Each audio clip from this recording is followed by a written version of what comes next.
Hey, Tourpreneurs, it's Mitch Bach, and just a quick note before we begin today's episode. Tourpreneur is currently sponsored by Google. We're thankful for their support of our community, and we are offering with them a completely free course helping you unlock the power and potential of Google's Things to Do program, which is specifically helping tour operators add their tours to Google in new ways that gives you new exposure and more direct bookings. To learn more, go to tourpreneur.com/Google. And as always, show notes, more resources, links to our newsletter, our business coaching community, and so much more are available on tourpreneur.com. Now to the episode. In this episode of the Tourpreneur podcast, we take a look back at another interview I conducted back in 2019, this time with Neil Lapping of Max Adventure. Now, Neil's story is a fascinating one, as he grew his business from sitting at his kitchen table here in Glasgow, all the way through to becoming a multi-million pound business. He now employs 90 people, has offices across the world, and has around 450 tours that he conducts. But he also shared his stories in terms of how he changed his business from being a guided tour business all the way through to becoming purely self-guided. And that helped him grow his business rapidly. He also shares some information about how he grew his business through things like Google PPC and how that played an instrumental part in growing his business. So Neil shares some amazing insights that I'm sure all of our listeners will benefit from.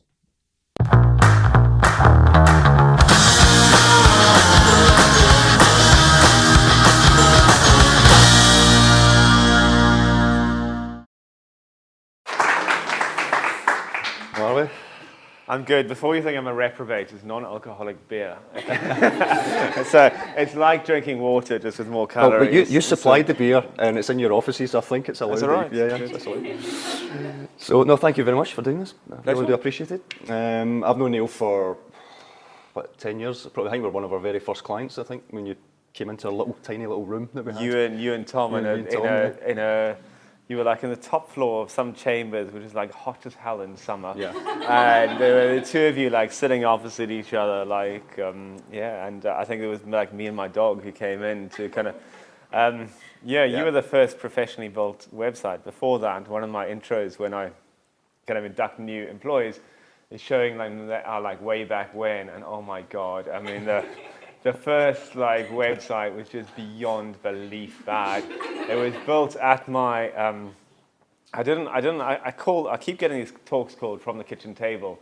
I lived in a one bedroom flat in Scotland. If anyone knows one bedroom flats in Scotland, there's not space for a kitchen table. There was I was so poor at the time, I didn't even have a car. And so I'd been to IKEA on the bus to buy a desk. Okay, so it was fine on the way there, and you had to change in Partick at the station, and it was fine. But on the way home, it had loading. I got a certain look from the bus driver getting on the bus outside IKEA, where Dobie's is now, and leveraging this desk back on the IKEA. I think I'm sure it happens, but changing for someone who just arrived in Glasgow, changing buses in Partick at Partick subway station was an interesting experience. So yeah, it was good. And built my own website, and then you guys, I can't remember, maybe 3 or 4 years in. Mm-hmm. So it's probably longer, about 10 years, probably a bit longer. So I don't know, how long have you been in business? 11 years, so it's around about that sort of time. Yeah. 2 weeks after you started. 2 weeks after we started, quite much, yeah. And to be honest, Neil was the one that got us into tourism, so I have to thank you for that. So there we go. So no, I appreciate you doing this. So my first question is literally going to be, what was the catalyst for starting Max Adventure? What got you into this industry in the first place? You want the long or the short answer? We've got 30 minutes. So we've got 30 minutes? Oh, bloody hell. Not for that one question, man. So it was all carefully planned. It was like me and Elon Musk. I woke up and I was like, I'm going to go and take people around trips in Scotland. It was total coincidence. So as you can hear from my broad Glasgow accent, I grew up just across the road in this lovely place called Cape Town, South Africa. And I studied business in Cape Town, and let's just say that I spent far more time on Clifton Fourth Beach than I did anywhere near a lecture theatre. Surprise, surprise, Morgan Stanley weren't lining up to give me a job when I finished. And I ended up in London. Long story short, mother bought me a one-way ticket to London and said, bugger off. And so I turned up in London, and I lasted 3 months as an assistant accountant, and almost shot myself. I still, every time I go near the photocopiers, I get slightly scared, and I break out in sweat. And I saw this job advertised as a sailing instructor in the Mediterranean, and I thought, I can do that. Never taught anyone to sail in my life. Had done a lot of sailing, and I blagged it. I bought a book, and taught myself how to sail dinghies again, and that's pretty much the story of Max Adventures, blagging it. But anyway, I did 4 years of working for a UK tour operator called Mark Warner. They run summer beach holidays for families and winter ski trips, and used to go back to Cape Town to go windsurfing and kite surfing in the winters, and then back to a succession of horrible jobs. And I did that for 4 years, and eventually I decided I was too old for it. I don't know why. But, I think my liver was giving up at the age of 27. And I ended up, and then I got snared by a Scottish woman who dragged me back to Ullapool and said, come to the Highlands of Scotland and it'll be lovely. And I turned up in early November in Scotland. And, I'd been in Greece for 7 months at that stage. It hadn't rained. I don't think I'd seen a cloud. And we drove up, and I crossed into Scotland, and it was filled with water, and it was beautiful, and it was turning brown at that time of year. But I was just blown away. And my great-grandfather actually grew up in Govan. Surprise, surprise. I'd gone to a Scottish school, worn the kilt, all this kind of stuff. But anyway, and I was blown away by the landscape, people. I'd lived in the south of England a lot.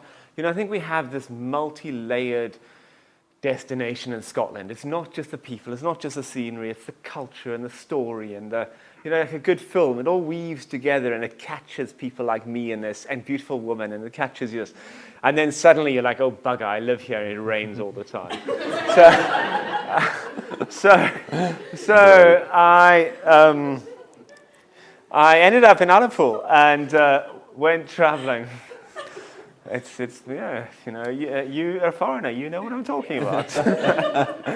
And so I ended up in Scotland, did a year's traveling in Australia and New Zealand, went back into Ullapool completely broke. I worked in the Seaforth Inn during the night and the outdoor shop during the day to try and pay back. I think I had like a 10 grand credit card bill at that stage from traveling in Australia and New Zealand.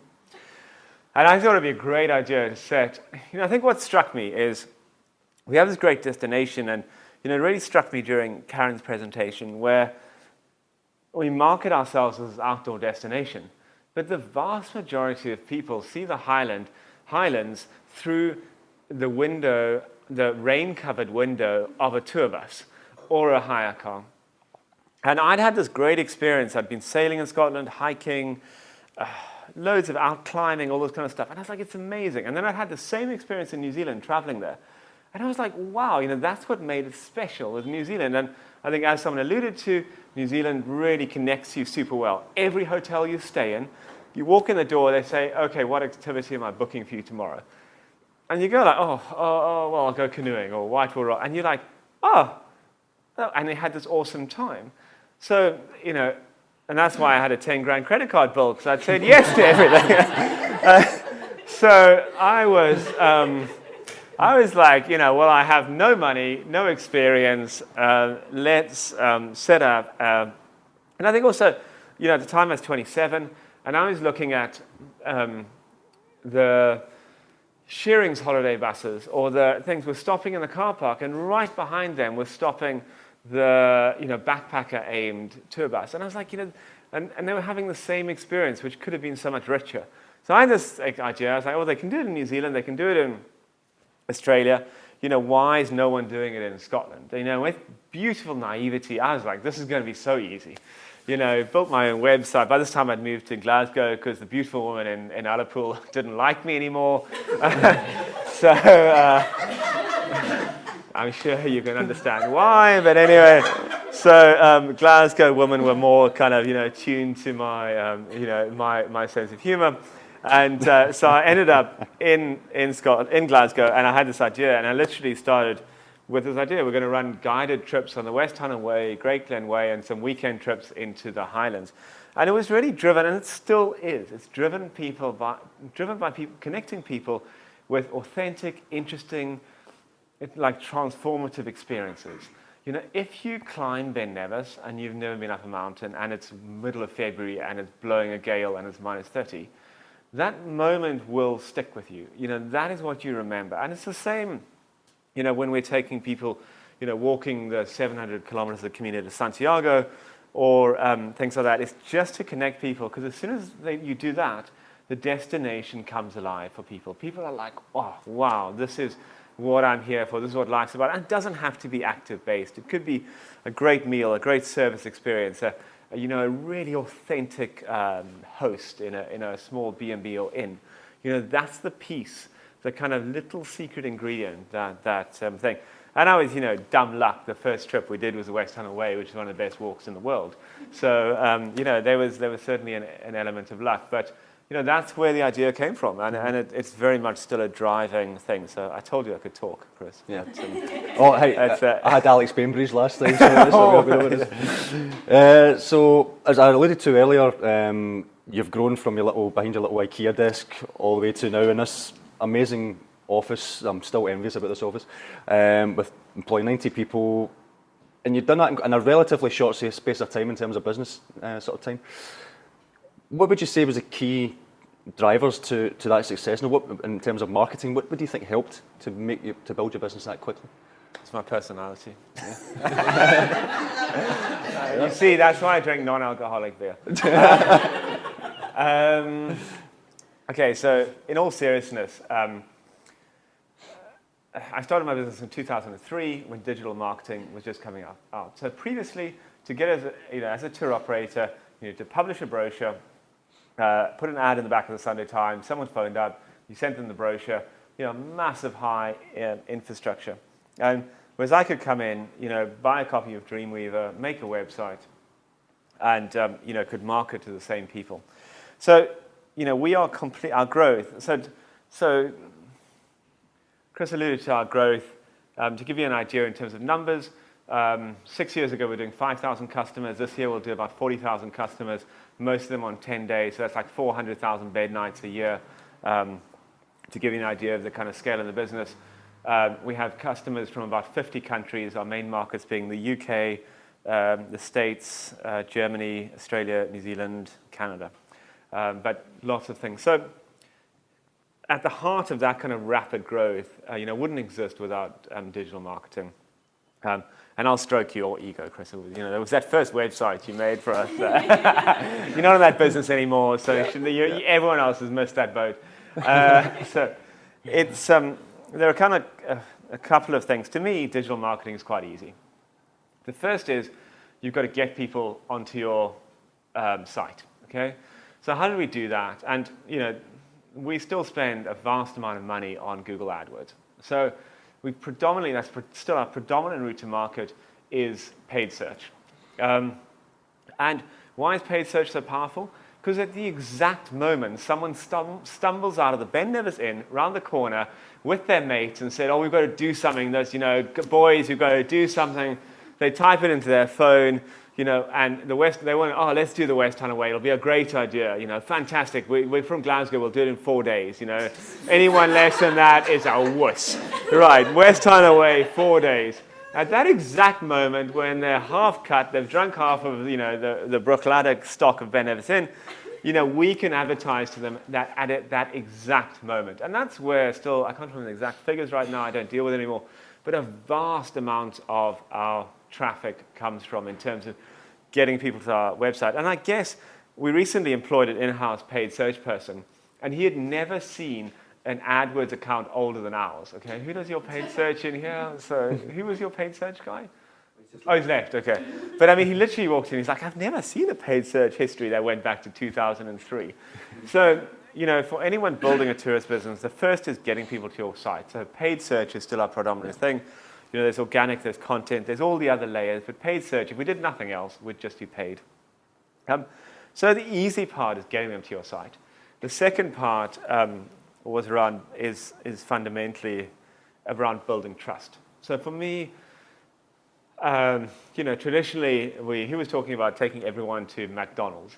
that McDonald's relies on that brand, whereas in a digital space, you've got to create trust other ways because it's so easy to create a website. So the predominant way we created trust early on was being completely transparent. So we still have our entire team on the website.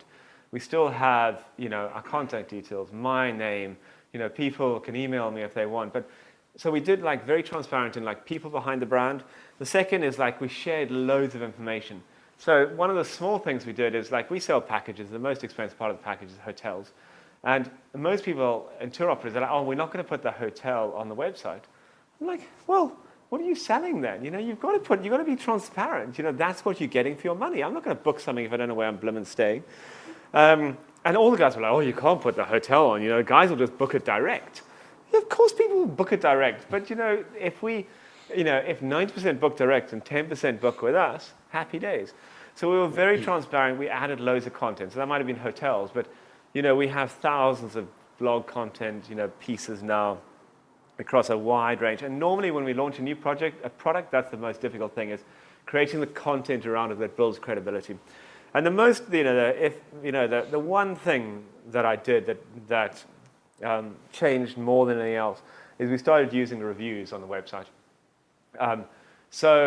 In 2009, so 10 years ago, we invested in a platform. It's changed its name multiple times. Now it's called Power Reviews. But we use FIFO because the second most searched kind of term after our name, which is Max Adventure, is Max Adventure Reviews. So the first thing, someone from California or, finds us, they want to walk to West End, they want to walk across Scotland. The first thing they do, they look nice. The second thing they do is Google Max Adventure Reviews. And we own that experience. So on the product level, we have 5,000 or 6,000 reviews built over 10 years. Our competitors, we sell the West End away. And I think at last count, we have close to 900 individual trip reviews on that thing. Average, 850, almost 95% say it was well organized and it was great fun and thing. Lots of people also say it was exhausting, but hey ho, you signed up for it. But it's very transparent, and that immediately increased our conversion rate by 60%. So, and we then have, we own the Facebook reviews, we have FIFO, we respond to. So we've got these thousands. So basically, if you search on Max Adventure reviews, the whole first page essentially is we own. Yes, and they are negative ones, and they are problems and issues and stuff like that. But we responded to them instead of going off to try. I'm trying to book a holiday at the moment, okay? And there were these companies, big companies, and they had 0 reviews. So I booked with the people who had 500 on Trustpilot, the same service. Yeah. So that was so reviews was a big thing, building trust. And then the beauty of it, and this is why it's so easy, is as soon as you increase your conversion rate, so if you increase, of the, by 50%, so 50% more people booked with us, it means that the money you're bidding for the paid search is more, your cost per acquisition goes down by 50%. So then you can afford to bid more than all your competitors because you're converting them better. Then you have more customers who leave more reviews, and happy days, and suddenly you just have this kind of virtuous circle that makes a huge difference. So that's the core of what we do. The other thing we've done is we constantly increase our product range. So we started off with 3 trips in Scotland. I wish we only had 450 trips. We have about 550, wow. But we actually have about 750 variations. Oof. So, you can walk the West Highland Way in 5 days, 6 days, 7 days. You can walk the best of Mont Blanc. So, we also tap into it's not just us. We're riding a wave. People are moving towards experiential tourism, active tourism, but most importantly in our sector, which is active tourism, they're looking to do it independently, whereas 15 years ago you did it in a group. If you wanted to hike Tour de Mont Blanc, you signed up for a group, there were 15 of you around the table, there's always one. There is always one, and you're spending your holiday with him. So it's generally a bloke, isn't it? Yeah. So, and so, you want to go walking with your own mates. You want to go with the people you like. And so that's, one of the key things. We tapped into this trend, low-cost flights, customization, any trip we can change. So that's the kind of the product side of things, growing the product range. And then obviously, the other thing that I would say is if anyone sells to an international market, you really need to look at the customers are vastly different. So we have more customers from the US and Canada than we do from the UK. Okay, so, and most of them are not going to Scotland, they're going to Italy and stuff like that. So you have to think, just the small things that, Chris and his agency helped with was things like we started selling in US dollars immediately, much easier. We had a US phone number. Jeff, you asked me, how do we deal with them? We now have an office in Colorado. So, the guys are, yes, everyone's left here, but I have a sales team working in Boulder who are speaking to our customers. So you've got to, if you're serious about building a business, you've got to think of just the small things. Sell in US dollars, it's super easy now, or Canadian or Australian, wherever your market is, or, things like that. So there was those kind of things of thinking, we've got this website, let's build trust. As soon as I go and land on a website, and they expect me to pay in euros, the trust comes down. So that's the kind of secret sauce. So off we all go, hey? Yeah. Is that why you expanded internationally? Was it just purely for growth of the business? No, is that one of the reasons why you did it? No, and if there was, what was the sort of challenges that you had with that and the benefits that came with it?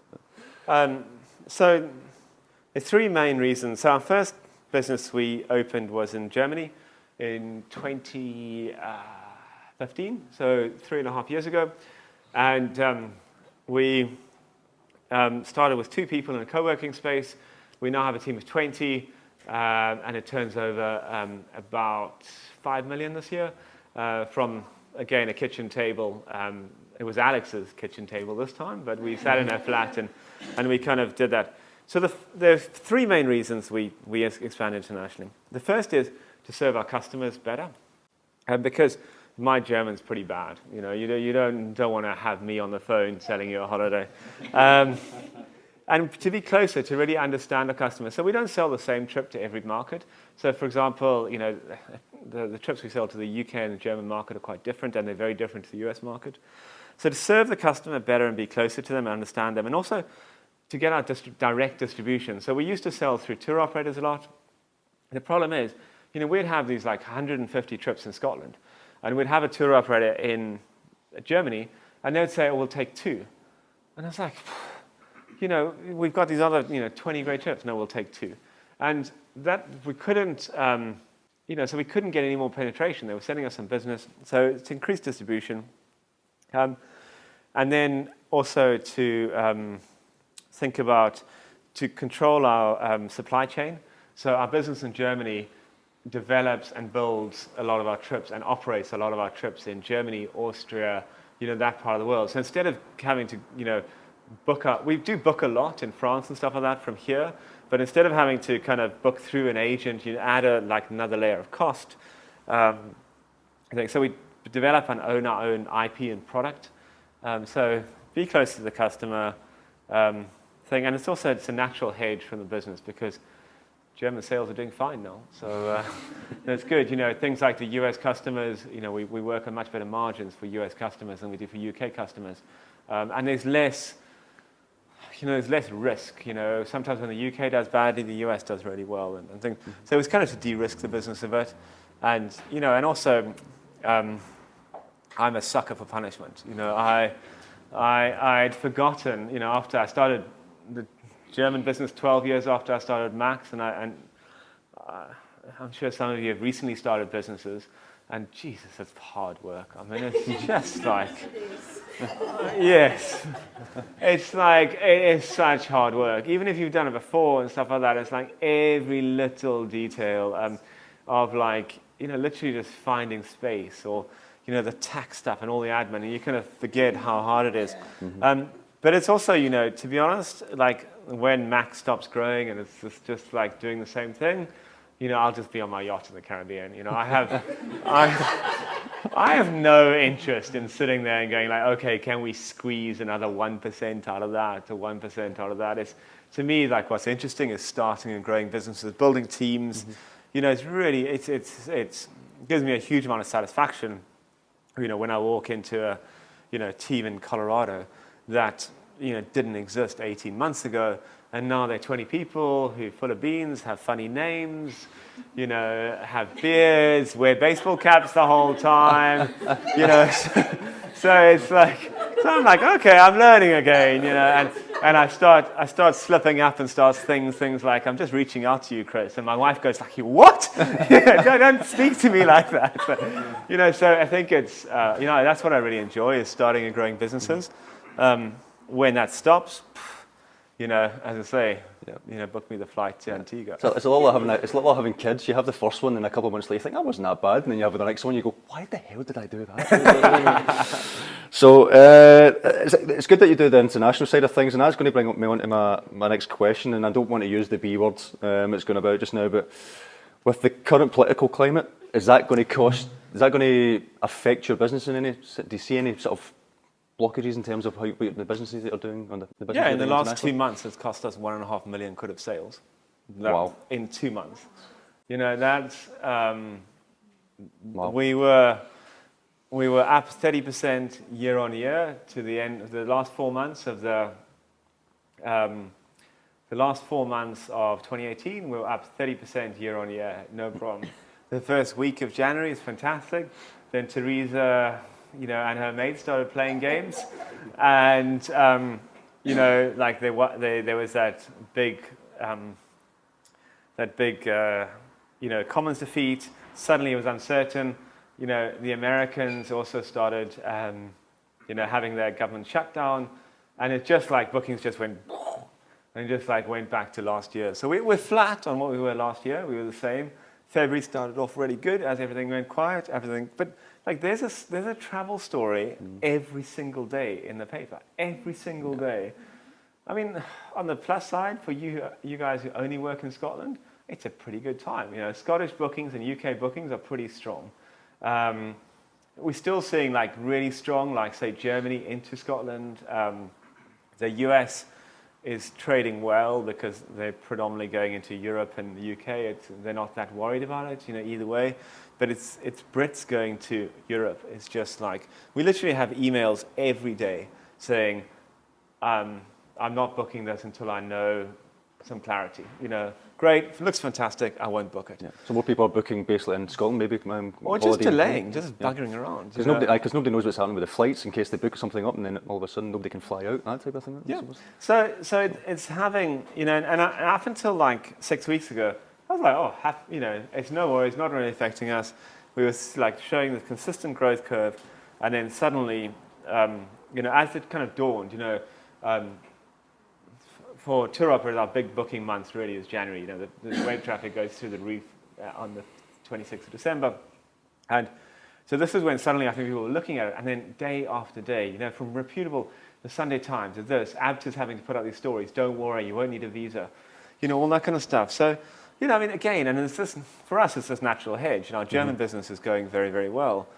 But, you know, it's not that strong into the UK. So I think, you know, and that's partly why I have businesses in the 3 bases, is there a bit of a hedge. So, yes, we're down in the UK, but we're pretty strong in the US, we're pretty strong in Germany, our other destinations are good.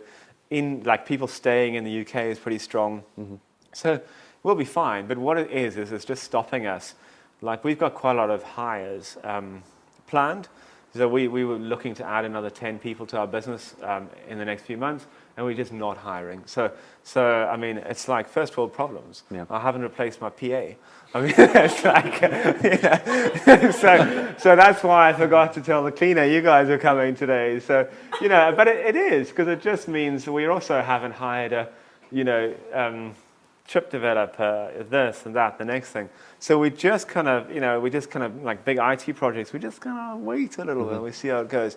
And I think, you know, that has a knock-on effect, because the trip we wanted, you know, to do in Argyll, you know, maybe we won't do this year. So I think it's a bit of, and I think it's interesting, but it's I'm sure the sun will come up on the 30th of March, but I'll be in Colorado. I'm not joking. It's I think very much of like you can only control your own business and your own business success. I think we'll get there in the end, but I think for all of us who in large discretionary kind of purchases. So if you look at houses are not so discretionary, new cars, but like a holiday is normally the biggest single expenditure that people make in a year. So they're quite nervous about kind of spending that money. We're definitely feeling that. And there's quite a lot in the kind of travel and tour operating press. It's a big thing. Seems to be quite a lot of airlines going bust recently. I don't know, So I don't know. It's probably the most challenging kind of period for us at the moment. I think we'll get there. We just kind of are delaying kind of thing. Delaying where we invest, but it's... You're not the only one. I'm hearing that from a few other businesses as well, so everybody's just hedging their bets, as you say, so at the moment. I really want to get the audience involved, so I'm going to ask you one more question before I hand over. If you had to give one piece of advice about growing your business internationally, what would it be? I really enjoy airports. Airports are good.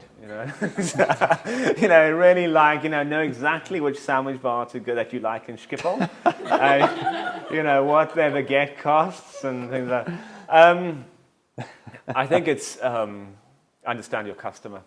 In all seriousness, so I spent about 5 or 6 years guiding customers from all over the world, and I spent a huge. As you can see, I'm quite good at talking. And I spent a huge amount of time talking to customers. So just kind of understanding, what, was Italy, was walking in Tuscany interesting to them? What was important? You check into the hotel and, the Americans want Wi-Fi, and they're all kind of... So it's kind of really understanding your customer and not underestimating how much time, money, and effort it takes. It's a huge, it's hard work, but I wouldn't do it any... It's like children. Well, hard work, but I wouldn't do it anyway. There's a misconception, and I've spoken to businesses in the past, as soon as they add a booking engine to their website, they suddenly think they're going to get lots of bookings. It's just not the case. They have to, as you say, work harder to do the Google AdWords, everything else with the content. It works to a little... you will get a hit. If you're going to add some content or translate your site, you will get a bit of a pop, but you won't really... you'll skim. Yeah. So, but it's not the end of the world. You'll grow, but not. Well, that was a good thing about your business is the fact that 10 years ago or so when we first met, you were one of the very first companies out there to offer online booking. And we had this conversation with Alex and Peter Simon in the last Travel Massive that businesses today in Scotland, especially in Scotland, are still not got bookings systems on their websites, and that's 10 years on. So the fact that Neil did that so long ago, if other businesses did that long ago, they could have had a business as good as Max Adventure, personally, I think. So you were ahead of the curve. The only problem is we actually have because we customize more and more, our percentage of online bookings is actually going down. Because, it's a higher, like selling the West End away is easy to buy. It's quick, it's a package, it's standard. Selling a customized 3-week walking trip around Italy is much more involved. So. But online bookings certainly are cool. In addition. I'm going to ask Jess to run around with the mic. If you want to raise your hand if you have any questions for Neil. There's one over there. Thank you very much. I know I've been talking for a while, so I will keep my answers short now. Neil, you mentioned something that's really relevant to our company and what we've been discussing. And it's basically how you deal with inquiries, international inquiries, and you mentioned having an American number. Yeah, when you're a small business, you cannot have a round-the-clock, a follow-the-sun type environment or around-the-clock presence in your office. Yeah, so especially the American market, because they have such high expectations that they pick up the phone and someone's there, or they send an email and someone's there. So when you set up your first American number, I'm assuming you had no American presence. It was really just routing, back to the UK. How did you handle those inquiries, whether they were calls or whether they were email, obviously emails are fine. We can all put, an announcement. But in terms of your calls, how did you manage that expectation from an international client that you couldn't fulfill at that time? I think it's different. They know they're not dealing with a multinational. And that's why I'm saying about being transparent. If you are 10 people in the office, have a picture of you all. And, suddenly they go like, oh, there's this wonderful Scottish accent on the answering machine that says, we'll get back to you as soon as we can. And they're sold already, like me and my girlfriend in Ullapool. So, I think, be honest. It's just like we used to just say, after I said this up, the next thing, we'll call you back tomorrow. And it wasn't my sultry tones on the phone. So it was just being honest. And people were fine with that because there are more and more people are much more willing to, book directly with local operators because there's that level of trust. And if you've built that trust where you've got the reviews or, whether you create TripAdvisor reviews or whatever, you can build that trust. They trust you, they know who you are. Oh, great, they're dealing with a local, authentic person instead of a travel agent in, Tennessee who has no idea about what they should be doing in the west coast of Scotland. So they're willing to compromise if you've built that trusted relationship through your marketing or through who you are. I think we should be proud of who we are. We're not trying to be multinational faceless corporations. So that's how we did it. And then as we've been selling a lot to the US for years. We only opened the office 18 months ago. They only started taking bookings less than 18 months ago. So, it didn't hold us back for a long time. People love dealing with, Brand Scotland's very strong. People like dealing with us. So, Any more questions? We got a question in the front with the mic. Thank you. Hi, Neil. My name is Augusta. I'm coming from Rochester in Kent. I know you've had your challenges in terms of cost and in terms of losing money. But I want you to tell me how your creative skills have been in terms of successful adventure in your business. Creative skills and finding creative solutions to Creative things. solutions in a way, yes. I think it's one of my, it's probably one of my absolute strengths is that I think, to be a successful entrepreneur, you have to be very self-starting and learn quickly and stuff like that. And I just didn't have any, when I started, I didn't have any money. So it's kind of, that ethos kind of got baked into the culture of the business. I still, we're still very cost conscious, of just like, is there a better, cheaper, faster way of doing this? Because it's very easy to get sucked into, like I hate consultants, okay? Like, so people, sorry, I hope, I'm sure there's some very good consultants if they're in the room. But I think it's all too easy for people to go, come in and tell me what I should do. Whereas most of us know what to do. The difficult thing is doing it. And I think, there are some consultants who can deliver very well. And I think if you can build that knowledge the problem is you then lose that knowledge outside your business as soon as they go on to the next project. So you've just got to hire the next guy. So what are some examples?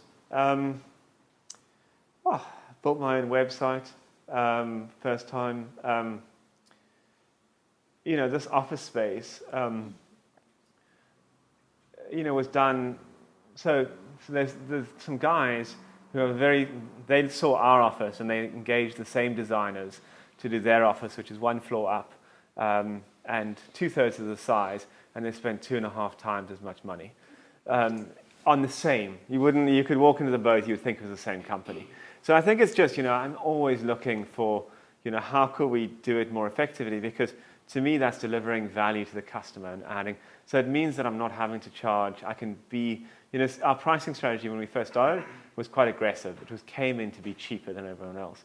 So we had to kind of drive that by finding, not taking away from the quality of the accommodation or the service or things.